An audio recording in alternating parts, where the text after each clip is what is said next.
नमस्कार। द देसी अड्डा पर आपका स्वागत है। मैं हूं राकेश तिवारी। देखिए, पूरा सारण आजकल सदमे में है। सदमे के दो वजहें हैं। महाराजगंज के पूर्व सांसद प्रभुनाथ सिंह के भाई दीनानाथ सिंह के निधन की खबर से अभी लोग उबरे भी नहीं थे कि सिवान जिले के मलमलिया में एक ऐसी घटना घटी जिसने पूरे सारण प्रमंडल को झकझोर कर रख दिया। मलमलिया मोड़ के पास 3 लोगों की हत्या कर दी गई, 2 लोग घायल हैं और इस घटना के बाद पूरे क्षेत्र में दहशत का माहौल है। आजकल सारण के लिए सदमे वाली ही खबरें आ रही हैं। सबसे पहले खबर ये आया कि महाराजगंज के पूर्व सांसद प्रभुनाथ सिंह के भाई दीनानाथ सिंह का निधन दिल्ली में हो गया है। अब उस घटना से लोग काफ़ी मायूस हुए। प्रभुनाथ सिंह के समर्थक और प्रभुनाथ सिंह के चाहने वालों में शोक की लहर दौड़ गई।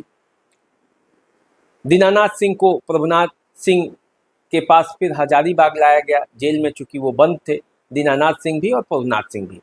तो दिल्ली से वो हजारीबाग गए।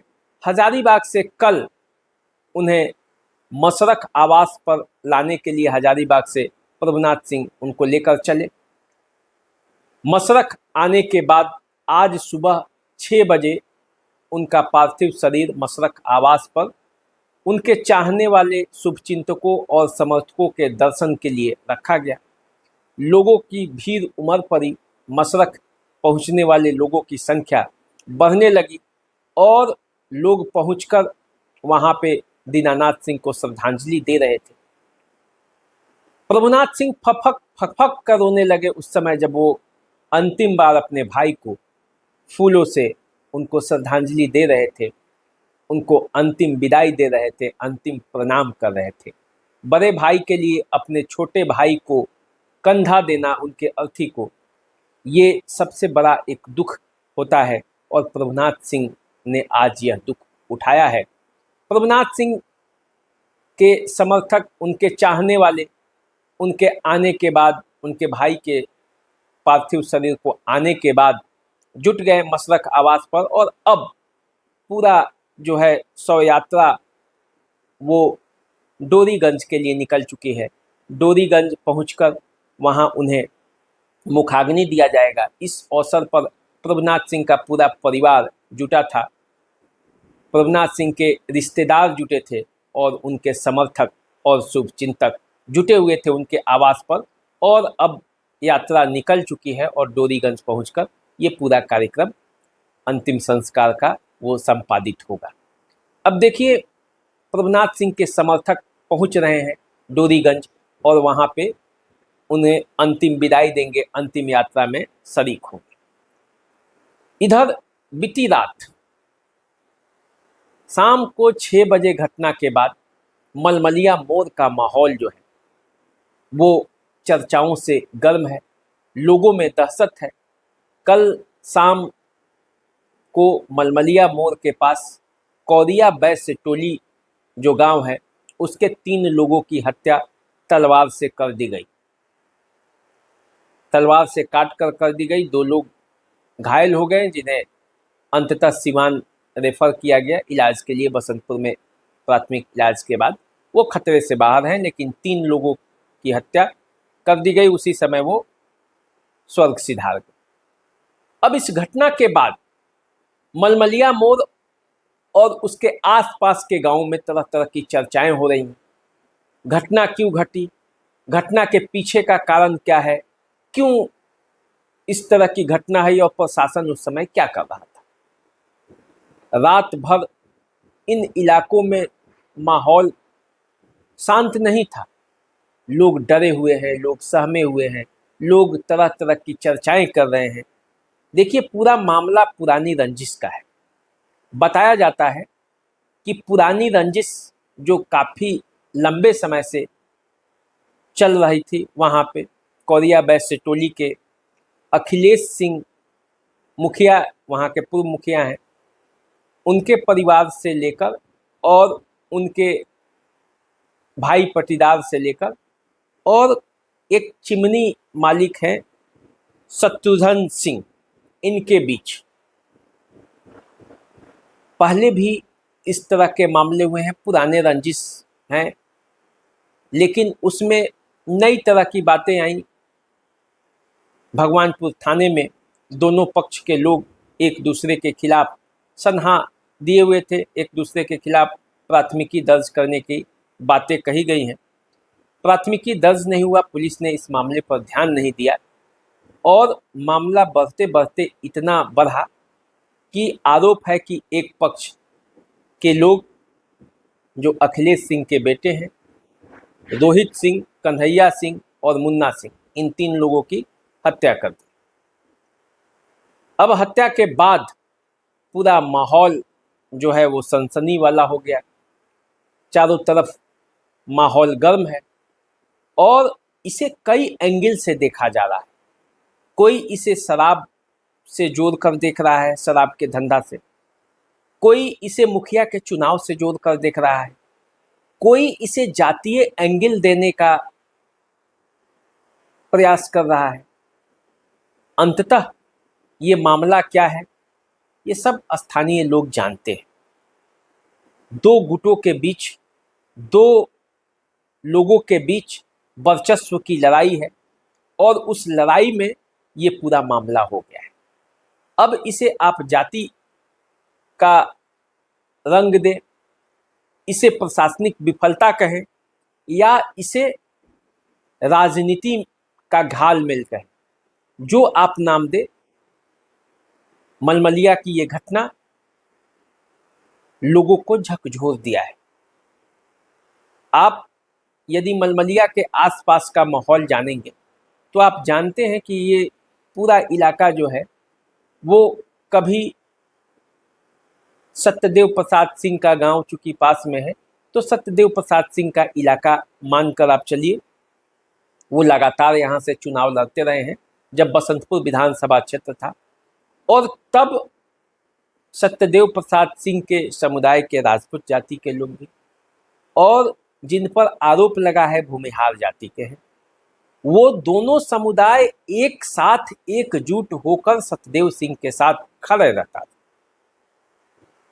आज कई तरह के आरोप लगाए जा रहे हैं, जातीय रंग देने का प्रयास किया जा रहा है, लेकिन इस मामले में सत्यदेव प्रसाद सिंह सामने आए और उन्होंने सामने आकर इस बात के लिए कहा कि नहीं, ये कोई जातीय रंग की बात नहीं है, ये जातीय लड़ाई नहीं है, बल्कि ये 2 व्यक्तियों के बीच की लड़ाई है और ये घटना जो है वो अनायास ही घट गया है और इस घटना के पीछे पूरी तरह से प्रशासनिक विफलता है।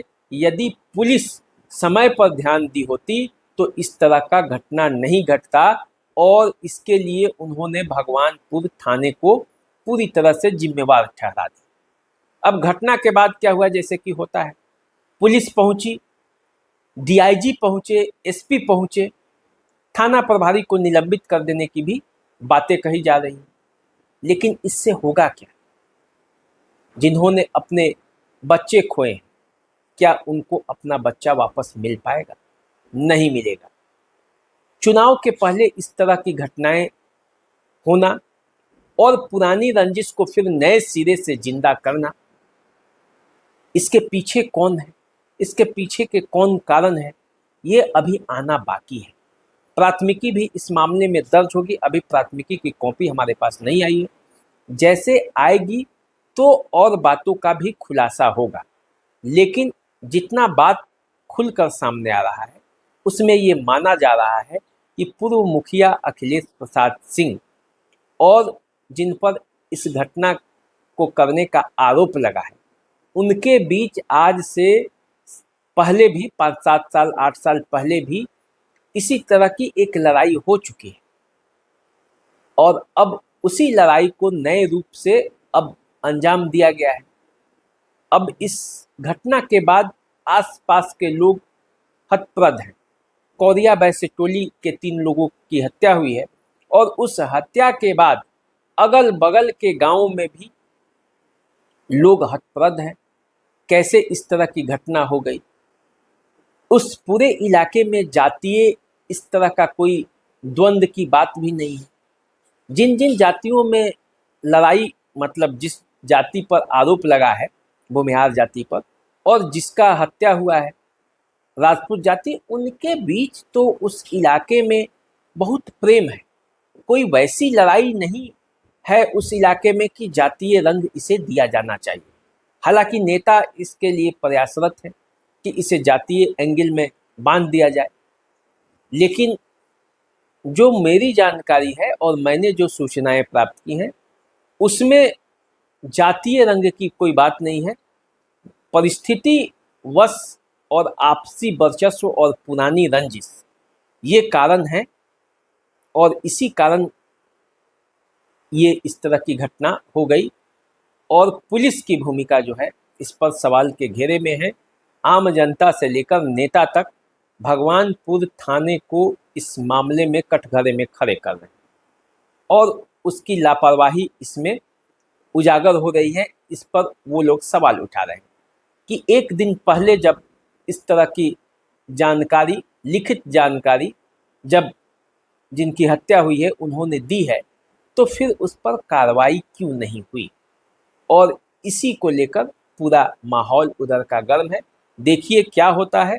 दूसरी तरफ प्रभुनाथ सिंह के भाई दीनानाथ सिंह के अंतिम विदाई में जिस तरह से लोगों की भावनाएं उमड़ रही हैं और जिस तरह से लोग भाव विहल हो रहे हैं, उसको देखकर ऐसा लगता है कि पूरा सारण जो है वो सदमे में है। और सारण जिले के लोग अब डोरीगंज जो जो उनके समर्थक हैं वो पहुंच रहे हैं। अब इधर जो हत्या हुई है जो मलमलिया मोड़ में, वो लोग भी प्रभुनाथ सिंह के ही समर्थक बताए जाते हैं। इन गांवों से भी लोग उनके अंतिम यात्रा में जाने की तैयारी कर रहे थे, लेकिन जाने से पहले ही एक ऐसी घटना घटी कि उन्होंने कौरिया बैसे टोली और मलमलिया के आसपास के इलाके में लोगों को सदमे में ला दिया। अब देखिए पूरा मामला अब सामने आएगा तो और वीडियो लेकर मैं आपके सामने आऊँगा और पूरी कहानी बताऊँगा, क्योंकि बीती रात 11:30 बजे पटना में भी एक हत्या हुई है बड़े व्यवसायी जो गोपाल खेमका है, उनकी हत्या 11:30 बजे रात को कर दी गई पटना में। तो देखिए अपराधियों का मनोबल बढ़ा हुआ है पूरे बिहार में, और इस पर हम एक नया वीडियो लेकर आएंगे और आपको पूरी बात भी बताएंगे कि किस तरह से अंतिम यात्रा में प्रभुनाथ सिंह के भाई के निधन के बाद लोग जुट रहे हैं और वहाँ का माहौल कैसा है। तो चलिए अभी हमें दीजिए विदाई, फिर हम आपसे मिलेंगे, आएंगे तो आपसे बातें करेंगे, आपको नई नई बातें बताएंगे। नमस्कार।